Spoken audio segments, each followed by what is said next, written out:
ले करके आए थे, इसलिए कोई बच्चा अनपढ़ न रहने पाए। जो कुछ हुआ, और जो बच्चे 10वीं 12वीं पढ़ के ड्रॉप आउट हो गए, हट गए, उनसे मैं कहता हूं आज घर बैठ करके बहुत सारे कोर्सेज किए जा सकते हैं। इसलिए मोबाइल में गेम खेलकर वक्त जाय करने की बजाय, इधर उधर बैठकर इसके ओटे पर उसके नुक्कड़ पे बैठकर वक्त जाय करने की बजाय, बच्चियों से भी कहता हूं अगर 10वीं 12वीं पढ़ करके छोड़ दिया है तो बहुत सारे ऐसे आज कोर्सेस हैं कि घर पे बैठे बैठे आप तालीम हासिल कर सकते हो।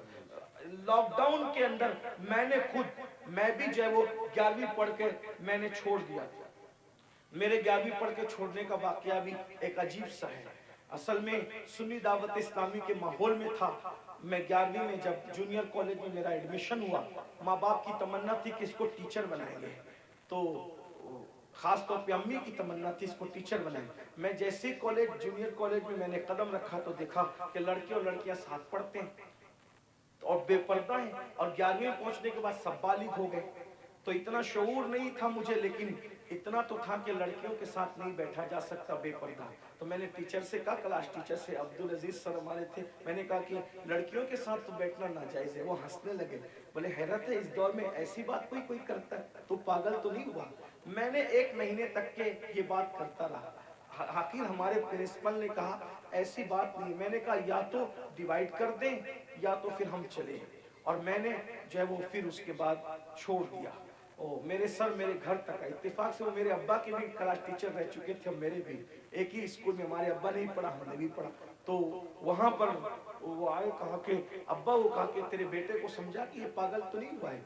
मैंने कहा कुछ भी हो मैंने नहीं पढ़ना, शरीयत ने मना किया। हालांकि आप ऐसा नहीं करना है, उलमा से आप पूछना, उलमा आपको बताएंगे हालात के तहत मामलात होते, लेकिन उस वक्त माहौल ऐसा था हमारा सुन्नी दावत इस्लामी का माहौल तकवे का, परहेजगारी का। अब तो हम मुत्तकी नहीं है, वो परहेजगारियां ही नहीं है, लेकिन बहरहाल तो वो माहौल था, तो हम नहीं गए फिर। लेकिन मेरे अजीज साथी, मेरे बड़े भाई की तरह, वो भी एक स्कूल के प्रिंसिपल है और हमारी सुन्नी दावत इस्लामी के रुकने शूरा हैं कारी रिजवान खान साहब। उसने कहा कि पढ़ ले भाई, वरना ऐसे ही रह जाएगा। मैंने कहा अगर मैं अच्छी नियत से अल्लाह की शरीयत के लिए छोड़ रहा हूं तो अल्लाह इसका सिला मुझे देगा।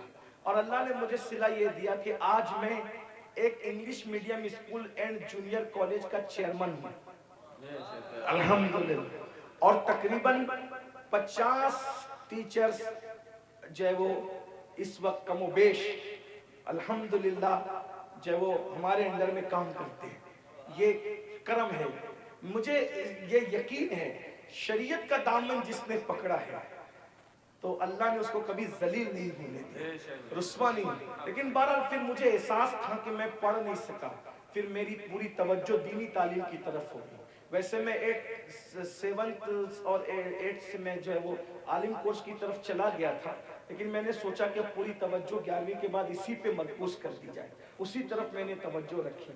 लेकिन फिर मुझे एहसास था कि मैंने दुनियावी तालीम को भी आगे बढ़ा। तो लॉकडाउन का फायदा उठाते हुए फिर मैंने एमए के अंदर एडमिशन लिया अभी, हाँ अल्हम्दुलिल्लाह। हाँ, और उसके पहले एग्जाम में शिरकत का प्रोग्राम था और उसकी तारीख और हज की तारीख सेम हो गई तो नहीं दे सका, लेकिन बहरहाल मैंने उस तरफ पेशरफ्त की और इंशाल्लाह।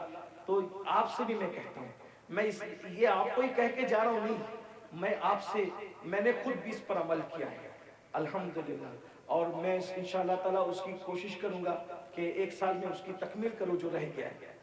बहरहाल इतनी लॉकडाउन में तो फ्री थे, तो जो होना था वो, जो करना था वो कर लिया, लेकिन अब दौरों की मसरूफियत नहीं, लेकिन अल्लाह ने आपको वक्त दिया, फुर्सत का वक्त दिया है। आप जो पार्ट टाइम कोर्सेस है वो करें, बल्कि जो नौजवान दुनिया नहीं पढ़े हैं वो घर बैठे कोर्सेस का फायदा उठा के दुनिया पढ़ लें, और जो जवान दुनिया पढ़ चुके हैं, डॉक्टर है, इंजीनियर है, टीचर है, उनको चाहिए कि आलिम कोर्सेस भी अब जो है यानी कि ऑनलाइन पढ़ाए जा रहे हैं। तो आप 2 घंटा निकाल करके उलमा से, हमारे मुफ्ती आरिफ साहब, जामई और भी सब, मैं सबके नाम नहीं जानता, इनसे राब्ता कायम करके मालूम करें कि अच्छा तालीमी निज़ाम ऑनलाइन कहाँ है, तो आप भी करें। अल्हम्दुलिल्लाह हमारे बहुत सारे सुन्नी दावत इस्लामी के ऐसे मुबल्लिगीन जो डॉक्टर हैं, टीचर हैं, और उन्होंने फार्मेसी किया है, ऑनलाइन उन्होंने कोर्सेज किए, और वो बहुत सारे लोग ऑनलाइन कोर्सेज करके आलिम बन गए। तो मेरी गुजारिश है کام کرنے سے ہوتا ہے، علم پڑھنے سے آتا ہے۔ تھوڑی محنت کیجئے، جتنا ٹائم موبائل میں لگاتے ہو، جتنا ٹائم نکڑوں پہ لگاتے ہو، جتنا ٹائم ہوٹلوں پہ لگاتے ہو، جتنا ٹائم ادھر ادھر بیٹھ کے لگاتے ہو، اس کو تعلیم میں خرچ کیجئے۔ دنیاوی تعلیم بھی اور دینی تعلیم بھی، دونوں تعلیم حاصل کیجئے۔ اللہ تعالیٰ کی بارگاہ میں دعا ہے اللہ ہم سب کو عمل کی توفیق عطا فرمائے۔ گفتگو کے درمیان اگر کوئی غلطی ہو گئی ہو تو اللہ تعالیٰ اپنے حبیب صلی اللہ علیہ وآلہ وسلم کے صدقوں تو پھر معاف فرمائے۔ استغفر اللہ ربی من کل ذنب واتوب الیہ۔ یہ مدرسہ جو سبحان سلطانیہ قادریہ جو ہے، اس کے ایک استاد مفتی شعیب صاحب کے والد ایک حادثے میں وہ شہید ہو گئے۔ اللہ پاک کی بارگاہ میں دعا کی جاتی ہے کہ اللہ تعالیٰ ان کی بے حساب مغفرت فرمائے، تمام اہل ایمان کی مغفرت فرمائے، اللہ سب کے درجات کو بلند فرمائے۔ السلام علیکم ورحمۃ اللہ وبرکاتہ۔